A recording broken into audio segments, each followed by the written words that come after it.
रामकिंकर, दिल्ली में आबकारी नीति को लेकर पिछले 2-3 दिनों से लगातार हम देख रहे हैं बीजेपी ने घेर रखा था आम आदमी पार्टी को।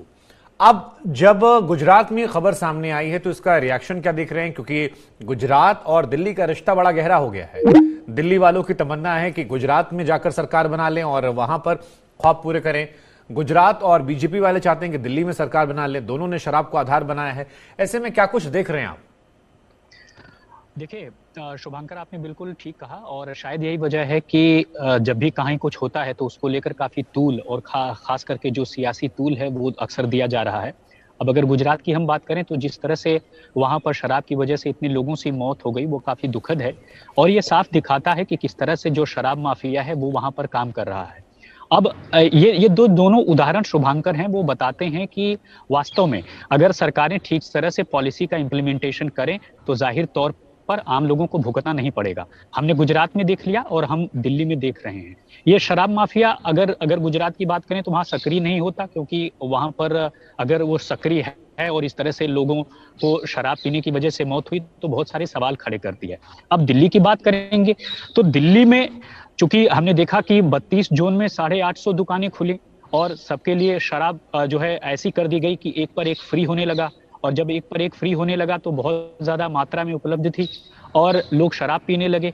लेकिन जिस तरह से पॉलिसी को लेकर कई तरह से सवाल उठाए गए कि शराब की उपलब्धता बहुत ज्यादा है, तो सरकार इसके पीछे जब इसका आलोचना हुई तो ये कहा गया कि जो गुजरात में अभी हो रहा है, एक उदाहरण के तौर पर मैं कह रहा हूं कि अगर अच्छी शराब यानी मानक वाली शराब, वो शराब जो सारे मानकों पर खरी उतरी है और जो कि प्रोसेस्ड बनाई गई है, अगर वो शराब अवेलेबल होगी तो लोग जो है कच्ची शराब या फिर ऐसी शराब जो कि जिसको कह सकते हैं हम कि जो है मानक पर नहीं है, वो शराब लोग नहीं खरीदेंगे। और इसीलिए पॉलिसी लाई गई पिछले साल नवंबर 2021 में। लेकिन जब से ये पॉलिसी आई तब से न केवल विपक्ष में बैठी कांग्रेस और दिल्ली बीजेपी इस पर लगातार हमलावर है, बल्कि कई सारे सवाल खड़े कर दिए। अब तो एलजी ने जब सिफारिश कर दी है सीबीआई जांच की, तो साफ तौर पर इसमें यही आधार बनाया है कि दरअसल इस पॉलिसी में लाइसेंस धारियों को बहुत ज्यादा बियॉन्ड द लिमिट जाकर जो है मदद की गई, और ऐसा आरोप है। यही वजह है कि सिफारिश जो है की गई है सीबीआई से। और साथ ही साथ ये भी उन्होंने कहा है कि जो चीफ सेक्रेटरी ने उन्हें जो कुछ सारे सबूत या चीजें दी हैं उसमें साफ तौर पर कहा है कि सरकार को घाटा हुआ है, और जबकि सरकार का दावा है कि 1484 करोड़ का उन्हें लाभ हुआ है। तो जाहिर तौर पर यह अब मुद्दा ऐसा नहीं रहा कि पॉलिसी क्या है, अब ये मुद्दा हो गया कि पॉलिसी जो इंप्लीमेंट की गई थी पिछले साल नवंबर 2021 में, अब जुलाई आते आते उस पर बहुत सारे सवाल खड़े हो गए। खासकर अब तो भ्रष्टाचार का आरोप लग गया। तो दिल्ली में तो मैं यही कहूंगा कि यहाँ पर आम आदमी पार्टी पर आरोप लगा रहे हैं कांग्रेस और दिल्ली बीजेपी के लोग कि इसमें काफी ज्यादा भ्रष्टाचार हुआ है, और यह और ज्यादा बल मिल गया जब एलजी ने इसकी सिफारिश सीबीआई से कर दी। यही वजह है कि अब आरोप प्रत्यारोप तो चलेंगे ही। हालांकि दोनों जगह ये कई सारे सवाल उठते हैं कि आखिर जो गुजरात में हो रहा है और जो दिल्ली में हुआ तो उसमें किस तरह से आगे बढ़ना चाहिए। लेकिन सियासी तापमान है वो दोनों तरफ का बहुत हाई है, और यही वजह है कि अक्सर हम देखते हैं कि यहाँ कुछ देर बीतता है तब एक प्रोटेस्ट शुरू हो जाता है, चाहे वो केजरीवाल के घर के बाहर हो, चाहे ऑफिस के बाहर हो। तो ऐसे में अलग अलग पार्टियां, अलग अलग सरकारें अपने तरीके से इसमें एक स्टैंड ले रही हैं। लेकिन सवाल यही है कि अगर हम विदेशों से तुलना करें शराब का, तो इंडिया में जिस तरह से अभी तक उदाहरण आ रहा है कि लोग कच्ची शराब पीने से या अवैध माफिया के काम करने से, अवैध शराब माफिया के शराब पीने से लोगों की मौत हो जाती है, जहरीली शराब पीने से मौत हो जाती है, तो सवाल ये है कि यह शराब मिलती कैसे है और क्यों मिलती है, और इस पर किसी की रोक क्यों नहीं है? क्या पुलिस की मिलीभगत से ये सब कुछ होता है? तो बहुत सारे सवाल खड़े हैं, न केवल पॉलिसी के पॉइंट ऑफ व्यू से बल्कि उसके इम्प्लीमेंटेशन के पॉइंट ऑफ व्यू से भी।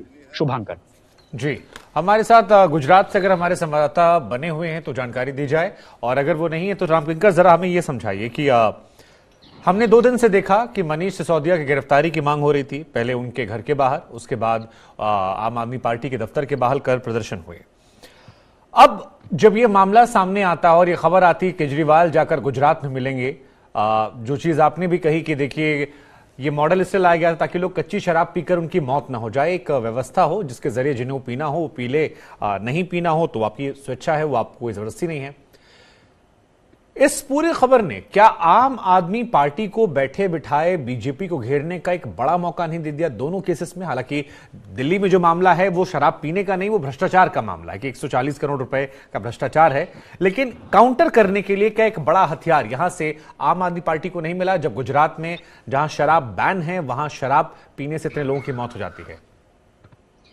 बिल्कुल मुद्दा मिला है और बाकायदा संजय सिंह ने इस मुद्दे को जो है उठाने की भी बात कही है। और साथ ही साथ आप चूंकि आपको पता है कि साल के अंत में गुजरात में और हिमाचल प्रदेश में चुनाव होने वाले हैं।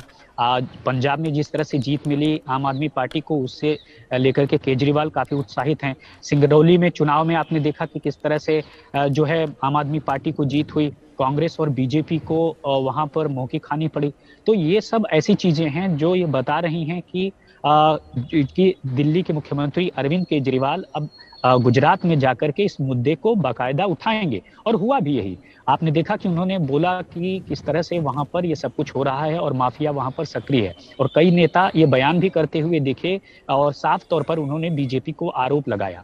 और अगर मैं दिल्ली की बात करूं तो दिल्ली में भी अगर देखा जाए तो जो एक्साइज पॉलिसी है उसके पॉलिसी तो बना दी गई। अब वो पॉलिसी बनाई गई तो उसके इम्प्लीमेंटेशन का काम सरकार का है और साथ ही साथ पुलिस का काम है कि वहां पर लॉ एंड ऑर्डर बनाए रखे, शराब जो है अवैध रूप से न बिकने पाए। लेकिन आज भी दिल्ली में बहुत से ऐसे इलाके हैं, खासकर पॉश इलाकों के करीब, जहां पर जेजे क्लस्टर्स और झुग्गियां हैं, वहां पर कई सारे केसेस ऐसे निकलकर सामने आए। और तकरीबन मैं बात करूं तो अब तक जून तक, जनवरी से लेकर जून तक 3000 से ज्यादा जो बॉटल्स हैं अवैध शराब की, वो अब भी जब्त की गई हैं। और दिल्ली पुलिस हर रोज कुछ न कुछ ऐसे मामलों को हैंडल करती है और अरेस्ट करती है।